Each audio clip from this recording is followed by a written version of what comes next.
If you love crazy, unbelievable stories, make sure to subscribe and hit the bell so you don't miss out. Let's jump right into today's story. I should have seen it coming.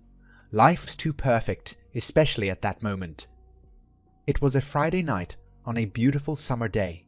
My Corona was icy cold as it slid down my throat. The Cubs were beating up on the Cardinals on the big screen, 7-2 in the 5th inning.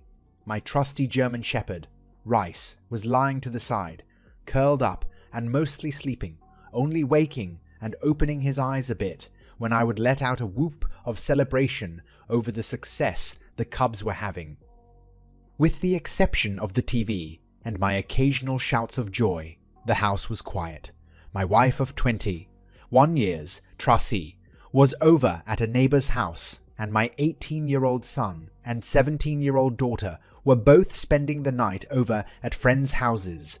It was just the dog and me, the Cubbies, and a case of Corona in the fridge. Oh yeah, and limes. I didn't often bother with the limes, but I picked up a couple earlier in the day when I found out I would be alone for the evening, treating myself well. I heard the front screen door open and close, and assumed it was my wife coming in from visiting with her longtime friend, Lisa. I heard her moving in the front of the house, but I didn't hear her call out in greeting like she usually would have done. I thought that a little odd, but just then Cubs manager David Ross took out his starting pitcher in the 4th inning with the Cubs having a big lead, causing me to explode in anger and once again waking the dog. It had to be at least 5 minutes before Tracy finally made her way to the family room. She looked reflective, nervous maybe. She didn't come over to my chair and lean in for a kiss as usual, but instead sat down on the edge of the sofa to the left of my chair. I watched her with one eye while I kept track of the game with the other. "Can we talk for a minute, Bob?" she asked in a voice I was barely able to hear above the television. By now, she had my complete attention. "Of course, Blondie," I answered. I noticed she had a light sheen of sweat on her brow and seemed to be breathing erratically. I wondered if someone we knew was sick or had died. "Can you shut the TV, Bob?" she asked as she clenched and unclenched her fists. Shutting the TV in the middle of a Cub game. She knew what she was asking. This had to be something big, death, not illness. I got a bad feeling in the pit of my stomach. I grabbed the remote and shut off the noise box. "What's up, baby? You don't look so good. Did somebody die or something?" "God, no. Nobody died," she answered quickly. "It's just that this is very important to me, and I need to make sure you are completely listening to me." I nodded without saying anything. I had a traffic jam of bad thoughts running through my brain. We sat staring at each other for at least a half minute. Her eyes showed fear and something else, maybe anger. "You know I love you completely and I would never cheat on you. Never go behind your back with another man, right?" This was not exactly the question I expected. Suddenly, the dinner I eaten earlier in the evening and the 2 beers I had during the game felt like they wanted to make a reappearance right there on the family room floor. I nodded again mutely. "I'm 45 years old, Bob. I've only slept with one man beside you in my entire life," she started. "I'm still a good-looking woman. My friends even say I'm a hot MILF. I want to sleep with another man, just once, so I can feel the thrill of a new man, a different man, one more time before you, and I grow old together." "What the absolute fuck?" I sat stock still for I don't know how long. No, absolutely no," I yelled in response as I jumped out of my chair. "Not happening while I'm drawing breath." She watched me with wide eyes as I paced back and forth. This had to be a bad dream. I must have fallen asleep in my chair and been in the midst of a nightmare. "It has nothing to do with you and me, Bob. This is all about me, my needs as a woman. Above and beyond you and our family," she said, her voice seeming to get stronger and more assured as she spoke. "I think I've been a pretty good wife and mother for all these years. I've always put the family first. This one time I need to do something for me. I need to do something for me. I need to do this to feel like a sexy woman." "You don't feel like a sexy woman with me?" I asked, realizing I sounded like a whiny loser. "I tell you I love you all the time. I think I show you that you are a sexy woman all the time. I still lust after you, and I'm pretty sure I'm not too subtle about that." "You do, and I love that, but this is about something different. My ego still needs to be validated by men other than you, Bob. It's nice to be noticed by other men. It's wonderful to think that another man would want me in that way. Doesn't it make you feel good when you see a woman looking at you? Or flirting with you?" "I'm no different than anybody else. I like to be looked at and lusted after, and after all this time, I want no more than that. I would like the experience of going out on a date, wined and dined as it were, then taken and lusted after by a different man for just one night, not love, just lust, one night.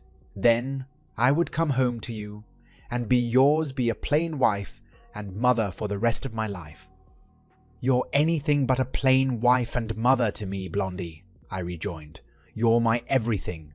I can't let you go to another man. I won't let you go to another man." "You keep telling me you love me. Why don't you show me how much you love me by giving this to me? I know, it's a big ask, the biggest, and it would be the ultimate gift to me for you to let me have it," she stated. "No, it would be the ultimate stupidity for me to let you have that. If you really loved me, you wouldn't have even asked," I said. "Have I not been a pretty good husband to you? And a good father to our kids? Should that not entitle me to a free pass as well?" "But you had so many more women than I had men before we married. I'm just trying to even the score a bit," she said. "Actually, we never discussed numbers before we were married. All we really discussed was how we both believed in fidelity after marriage. And, for your information, I've only slept with 4 women in my life, including you. Not exactly a big list," I said. "Oh, I always thought you had so much more experience than me," she said. "You know so much more than me. I read a lot on the subject. I want to please you as much as possible." "So it's still a hard no for you then?" she asked. "Not only a hard no, but I'll be seeing an attorney first thing Monday morning to start on a divorce," I said, as shock registered on her face. But, she stammered. "I realize how hard this must have been for you to ask for the pass, so that tells me that you're really serious about this, which tells me that you're not going to let this go easily," I said. "That means that you will eventually go behind my back to get it done. I don't trust you not to anymore, unless you've already done it, and this was just a smokescreen to get permission after the fact." "No, I swear to you that I haven't slept with anybody so far. I said I wouldn't cheat on you, and I meant that," she whined. "But you would figure that now that I know you want to, that doing it now wouldn't be cheating," I said, looking directly at her. Her inability to hold my gaze told me everything I needed to know. "You would break up our family, even though I haven't done anything yet?" she asked in a rasp. "If you finally got up the nerve to ask, you've been planning this for a long time, and that tells me you've already got a target picked out. He's probably been in on the planning of this as well. Lunches, dinners, you've already cheated on me, at least emotionally. By the way, who is he?" I asked. "I didn't have anyone in particular picked out," she said, staring at a spot on the wall over my shoulder. The silence lasted for about 15 seconds as I drilled a hole in her with my eyes. She turned bright red when she looked at me and realized I was staring at her, disbelief all over my face. "You don't need to know, Bob," she said quietly. "You're right. I don't need to know. But I want to know the name of the man who is breaking up what I thought was a great marriage. You can tell me, or I can call every one of your close friends, as well as your boss and all of your co-workers, and ask them," I said. Her mouth dropped open in shock. "You wouldn't," she started to say. "Wouldn't I? What have I got to lose? My life is in the gutter. My marriage is gone. What's a little embarrassment to me?" "What about my embarrassment?" she shrilled. I shrugged and did my best to hide my smile. "Name." Dan Wilson, she said quietly. Please, Bob, don't hurt him. I guarantee nothing. I grabbed the remote and turned the game back on. She harumphed, sniffled back some tears, got off the sofa and went upstairs to our bedroom. My eyes watched the rest of the Cubs game, but nothing registered in my brain. I couldn't even tell you what came on the screen after the game, but I know I sat in front of the TV for at least 2 more hours.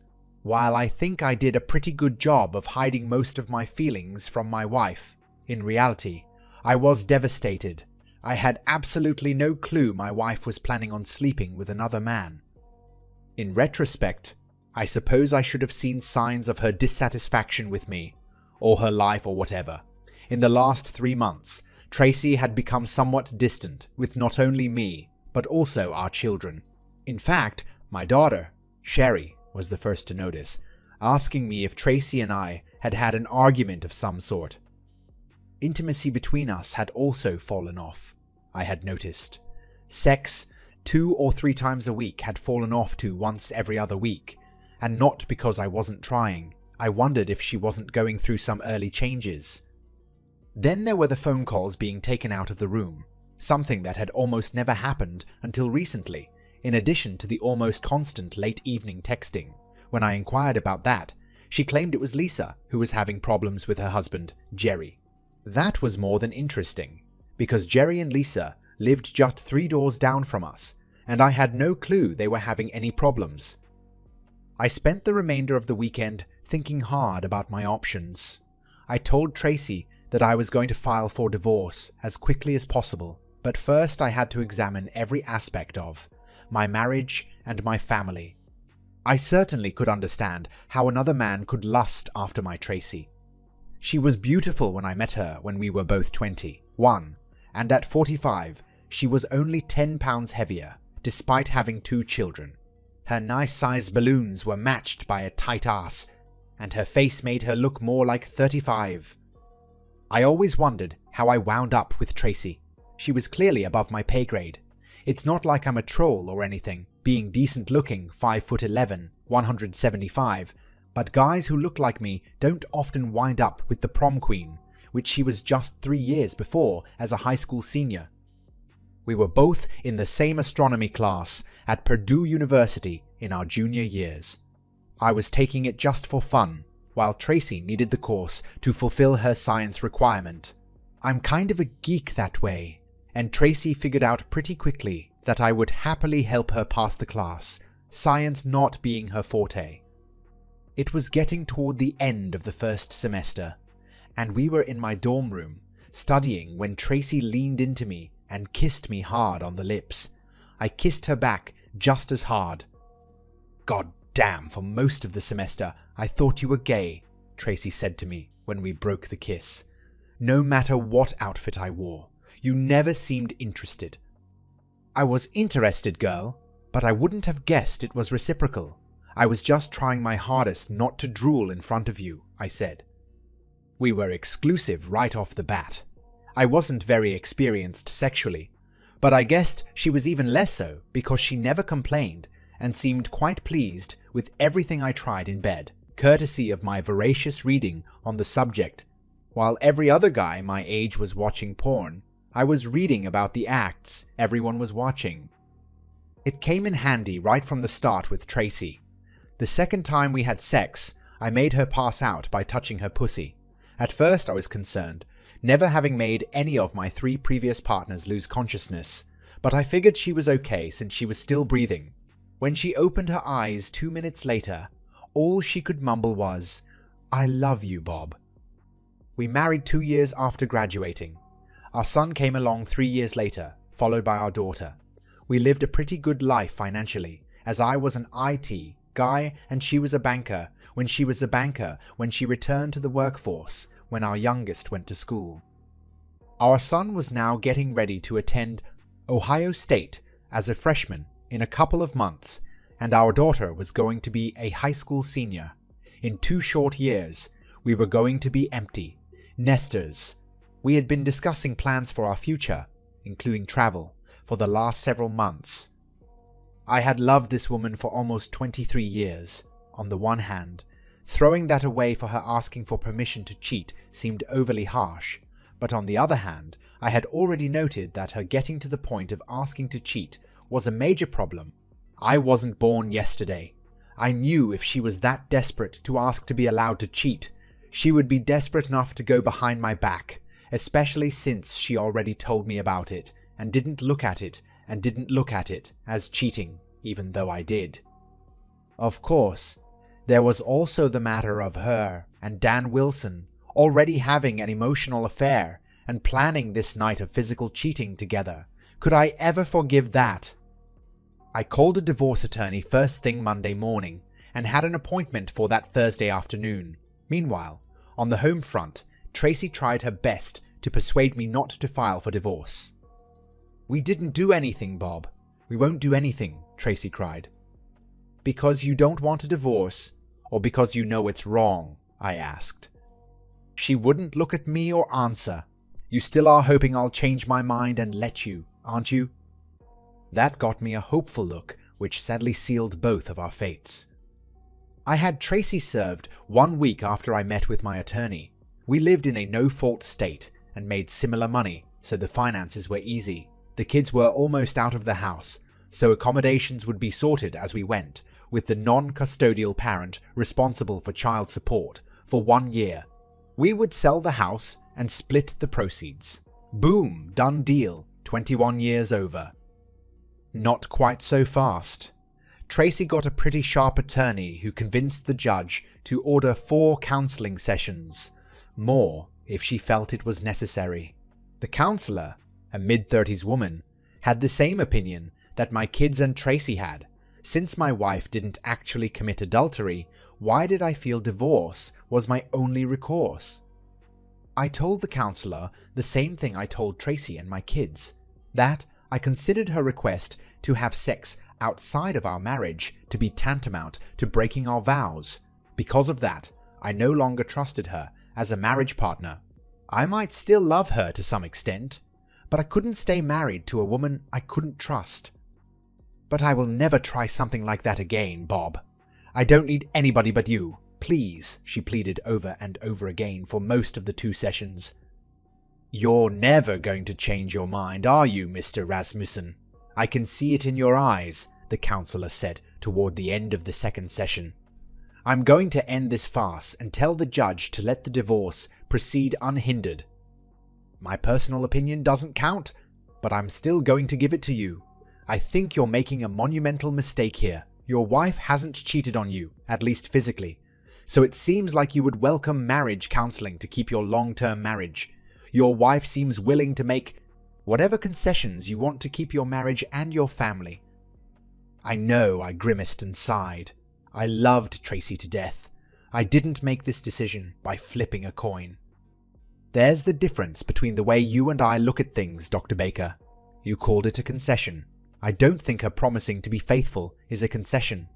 I think it's called keeping the wedding vow she made to me 21 years ago, and that she had schemed with another man to break," I explained.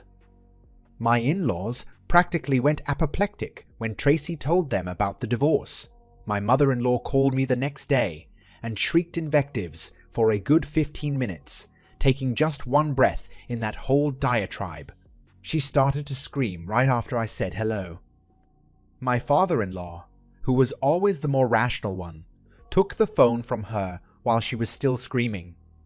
"She didn't even cheat on you, and you're divorcing her after 21 years. Are you fucking nuts, Bob?" he yelled. I gave him my version of the events that transpired, and I could hear him making small strangling noises as I went along. Every now and then he would quietly utter, "Really?" At the end of the conversation, he seemed much smaller in spirit. He finally said, "I'm sorry, Bob," and quietly hung up. I moved into a nearby 2-bedroom apartment the next week. My daughter had decided to stay with my wife in the house for the next year until she went to college, but I figured the second room would come in handy if either kid wanted to stay over for a bit. They both were upset with me, even though they seemed to understand why I was divorcing their mother. I had a friendly phone conversation with my neighbor, Jerry, a few days after I moved into my own place. I informed him that his wife Lisa had a hand in my wife's plans with Dan Wilson, and that Tracy claimed he and Lisa were having marital problems. I told him I didn't think he was involved in the breakup of my marriage, but his wife was somehow involved, and considering how close she and Tracy were, was Lisa also lining up a young stud to fuck? "Oh fuck," Jerry rasped over the line. "So you're telling me I might have a problem too?" The social media phenomenon has both an upside and a downside. For me, an upside was getting all sorts of information about one Dan Wilson without even needing to hire a private investigator. Saved me a boatload of money. Wilson was a co-worker of Lisa's and had transferred to the local office from Cleveland about 6 months before my marriage imploded. He had a very pretty fiancée who was still seeking a position in our city, so he was driving home almost every weekend to see her. Apparently, he was trying to set up something with my wife for when he was in the city, so he would have a warm, welcoming pussy in both places. I wondered if Tracy even knew about the kid's fiancée. Water under the bridge now, except for the phone call I placed to Wilson's fiancée. I heard soon afterward from some sources that Dan's wedding was called off, and his fiancée said he was welcome to have his old lady full-time. Did I mention that his fiancée was the daughter of a very rich man? 2 weeks before the divorce was final was my 22nd anniversary with Tracy. I had to admit I hurt inside for what I had lost, but the longer I sat in front of my Swanson TV dinner, the more I knew in my head I was doing the right thing for me. I would have spent the rest of my life looking for clues that she was cheating on me if I stayed married. I knew with every fiber of my being that sooner or later she would find a way to cheat on me. She hated to lose at anything and would see not getting her way as a loss that would need to be rectified. I sipped a shot of a single malt and was in bed by 10 p.m. My phone rang about 1 a.m. and I noticed it was my soon-to-be ex-wife. I thought about letting it go to voicemail, but since I was already awake, I answered the call. "Oh, fuck yeah," she wailed, obviously in the throes of orgasm. I had heard the sounds often enough to know she wasn't acting. There was more unintelligible squealing before Tracy exhorted her partner, presumably Wilson, to fuck her harder. I should have ended the call immediately, but I was frozen in place. I listened in for another 2 minutes, long enough to hear Tracy's paramour growl out his own release. I then hung up before they started cooing to each other, post-fuck, wishing I was on a landline so she could hear me slam the phone down. If I had even the slightest doubt that I was doing the right thing, that sealed our fate. On the advice of my attorney, I had made it a habit to record all conversations with my wife. As I sat there with my blood pressure about to ring the bell, I hit the number for my in-laws, and when my father-in-laws and when my father-in-law acknowledged his presence, I hit playback on my phone recorder app. I let the whole 3 minutes play for him, then ended the call. Unlike my wife, I didn't avail myself of the charms of others until the divorce became official, and even then I didn't take a woman to bed for more than a year. I'll admit that I struggled in my social life. It had been 24 years since I last dated, and since I never planned to date again, I hadn't been keeping up on the dating scene.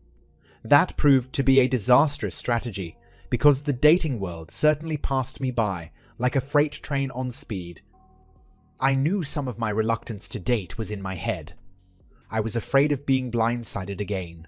I loved Tracy, and I never saw what happened coming my way, not even a hint. The one thing that was easy to see that had changed since I last dated was the attitude of the women. When I was dating, it was all one-sided. The man picked out the target. The man asked, said target for a date.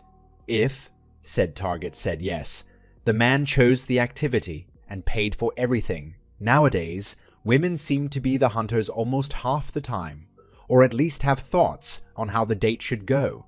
Sometimes they even paid for things. There were times I felt like a dinosaur trying to chase a cheetah. The dating scene showed me that Tracy's sudden selfishness was not unicorn behavior. Along with feeling more empowered, today's dating women are definitely more self-centered. Many of them wanted theirs, even at the exclusion of their partners. If it was good for them, then it would be good for them and their significant others. Been there, done that, all fairly recently. I'm not going to complain about the physical aspects of sex with a 20-something woman. Okay, the first few times the women about killed me, I was pretty sure I pulled a fuck muscle. Once I got used to the physicality, however, the enjoyment level was off the charts. I'm not saying Tracy wasn't good in bed, but at 45 she didn't have the energy and flexibility of a 20-something. Of course, I didn't have the regenerative abilities of a 20-year-old man, but my tongue and finger abilities helped me. Still, I always looked first for women about my age, in my comfort zone, so to speak. It had been a rough week, and after finishing a meeting with a new client on the far side of the city, I stopped in at the bar of an upscale hotel or restaurant, still wearing my suit. I sat down on a tall stool at the bar and ordered a shot of Glenmorangie single malt. It was about 7 when I walked in, and about an hour later, a group of women from a bachelorette party took up residence at a group of tables marked reserved. There must have been about 15 of them, and they were all being pretty raucous. I decided to hang around a bit and watch the fun, so I ordered a meal to be served at the bar. The bride-to-be, of course, was the star of the show, and I noticed that she was a pretty girl of about 25 with waist-length light brown hair and big brown eyes. I'll admit that I'm a long hair freak, so I was kind of taken by her and focused on her for several minutes before I started paying attention to the others at the party. It was then that I spotted her. She was about 40, I guessed, and by her age, I figured she was the chaperone for the evening, the older mother hen brought along to watch out for the innocent, and not so innocent, younger chicks. The first thing I noticed was that she seemed to be a little fidgety in her mid-thigh length black skirt, which seemed to be riding up a little higher on her legs as she sat in her chair. Several times in the first few minutes, she tried unsuccessfully to pull the skirt down. I smiled to myself. She did have nice legs. She also seemed to have a sizable chest, not quite hidden under the tight lavender silk blouse she was wearing.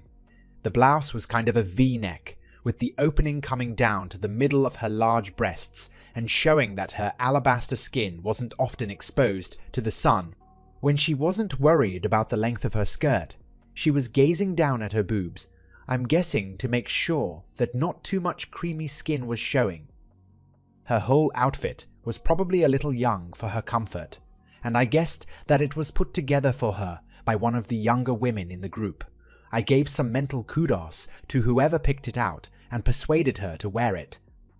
The women definitely seemed to be enjoying themselves, laughing, drinking, and eating, and when a 3-piece combo started to play, several women got up and started to dance with each other. The women dancing together seemed to embolden the other men in the bar, who started to approach the women on the floor and those at the table except for their chaperone. I waited about 10 minutes, and when no one made a move for the chaperone, I decided the coast was clear and made my way over to her. She had dark brown shoulder-length hair and bright green eyes, reminding me of Jacqueline Bisset in her heyday. Just as important, she wasn't wearing a wedding ring. She blushed a gorgeous shade of pink when I asked her to dance. She hesitated at first, but then said yes, and several of the younger women, seated nearby, gave her a ration of grief as she got up, pulled her skirt down, and took my hand. The first 2 dances were fast, and I had to give my ex-wife a silent thank you for insisting I learn how to dance. The next dance was a slow one, and I was a little surprised when she melted her lush body into mine. Her hair smelled of white shoulders, and I grinned to myself because that perfume is not exactly popular with younger women. We actually talked a little bit as we glided about the dance floor. I found out her name was Kathleen Franks. She was an aunt of the bride and the group chaperone. She thanked me for the dances and started to leave the floor after the slow dance, but I held onto her hand and invited her to join me at the bar. She started to protest that she needed to watch her girls, but I pointed out to her that she could see them just fine from my spot at the bar. We watched the younger women and talked. I found out she was actually 48 years old and was divorced after being married. For 15 years, she told me her husband, a man of means, had traded her in for a trophy wife who was 27 to his 48 when he married her 3 years ago. She also told me that her outfit was chosen for her by her niece, the bride, and that she felt it was a little too young for her as she normally dressed more conservatively. I opined that her outfit seemed perfect for her, and I completely sucked up when I told her I absolutely loved her sexy heels. I had learned years ago that women really seem to like having their shoes complimented. "You don't think I look out of place dressed like this?" she asked innocently. "Not in the least. Pardon me for saying so, but you look good enough to eat." If I liked the pink blush before, I loved the dark red blush she now exhibited. We talked for about 15 minutes. She noted that I didn't wear a wedding ring and wanted to know that story. She expressed surprise when I said that my ex-wife had never actually cheated on me physically. "I'm really old-fashioned," I explained. "She cheated on me emotionally and had plans to do it physically. I couldn't trust her anymore. You don't tell someone you love them, but want to have sex with someone else." "I get that," she answered. "Everybody has to have a line in the sand." She went back to the bridal party table a few minutes later, but was more than receptive when I again asked her to dance about 30 minutes later. This time, when we finished, she took my hand and led me back to the table with the other women, which now also had several other men. The evening was a success from my standpoint, even with the younger women being a little on the rowdy side. I was greatly surprised when Kathy invited me to be her plus one at the wedding in 2 weeks. "I was going to go by myself, but I know I'd have a better time with you. I know we've just met, but you've already met many of the girls who are going to be there too," she said. "Besides, you'd be doing me a great favor because I wouldn't be there alone, looking really pathetic." "I definitely wouldn't want you to look pathetic. I would be more than pleased to accompany you to the wedding," I said. "Tell me what color you are wearing, and I'll pick the suit I have that best goes along with that." She leaned into me and gave me a quick peck on the lips. "Ooh la la," came the chorus from down the table. I smiled brightly while Kathy blushed again. I sat with Kathy when we weren't dancing. During one of those times we were at the table, I kept my eyes on the bachelorette party girls, some of whom were obviously going overboard with their alcohol consumption. I'm the father of a teenage girl, so it wasn't out of character for me to be in dad mode with the young women around. When I saw a young man take one of the girl's hands and start to lead her toward the restrooms, I excused myself from the table and quickly and quietly made my way to them, getting to them just before the guy was about to push the girl inside the men's room. The youngster looked at me with disdain, obviously not being intimidated by an older guy in a shirt and tie. I'll admit, at 5'11", 175, I'll never scare anybody on sight, but I'd like to think I'm still in good physical condition, and I had been in my fair share of scrapes as a kid. Sometimes you have to be willing to take some abuse to do the right thing, which in this case meant protecting some young girl from being this kid's sex toy. I would hope somebody would step in and protect my little girl if the situation called for it. "Let go of my arm and get away from me, old man," he growled at me. "She's old enough to play if she wants." I let go of his arm, but used my other hand to palm his head and slam it hard into the wall. To the side of the door, I shoved him hard enough to break the drywall, bloody his face, and stun him. He suddenly didn't seem quite so cocky anymore and let go of the girl. He also didn't seem to want any more of this disagreement. The club had gotten quiet as people picked up on what had just gone down. Just as I started to guide Alicia back to the bachelorette party, Kathy and the rest of the group came up to us, grabbed the woman, and led her back to the table. I was left standing face to face with the restaurant manager and another employee. I thought I was in trouble until the manager stuck out his hand and thanked me for helping the young woman. The police have been called. This Utes is going to jail. They'll probably want your information and your side of the story, but I don't think you have anything to worry about. By the way, your drinks for the rest of the night are on the house. Thank you again, he said. Wow, that was some crazy shit, said Wanda, the bride-to-be, when I got back to the table. Thank you for paying attention to more than just Aunt Kathy. How did you see that? Kathy asked me. I'm supposed to be the chaperone, and I didn't have a clue what was going on. I feel pretty bad about that. Not your fault. It's easy to lose track of 14 girls in a bar if you're not a professional security person or a dad. Dads, at least most of us, have what I call dad vision.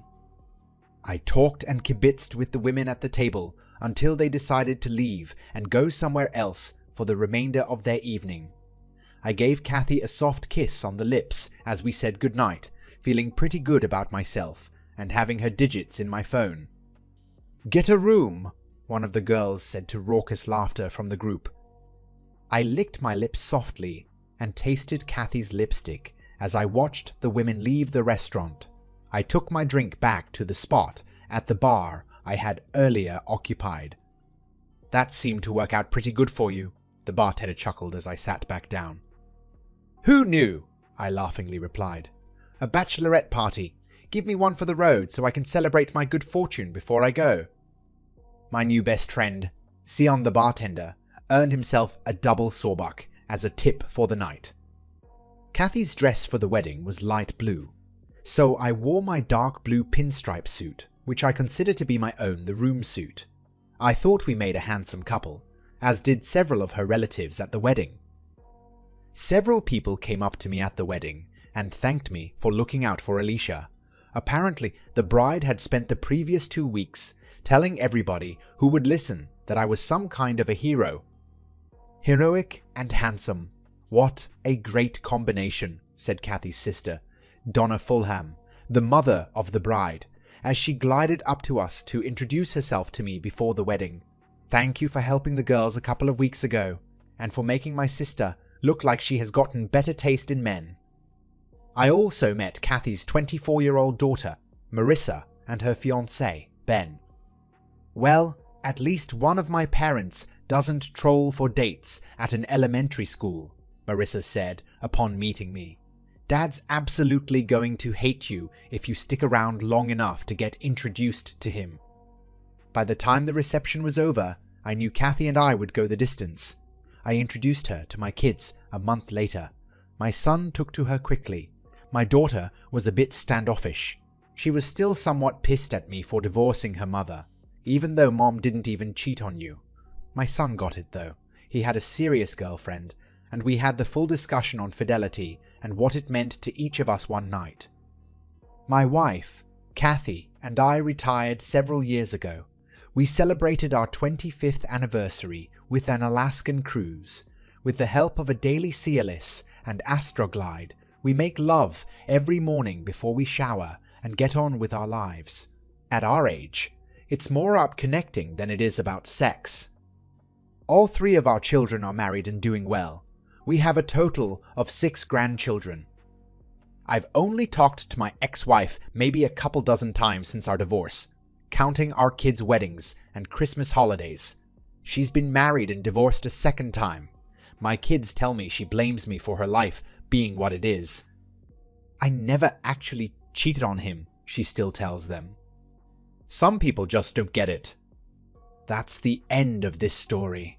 If you found it engaging, please give it a thumbs up and don't forget to subscribe for more content like this.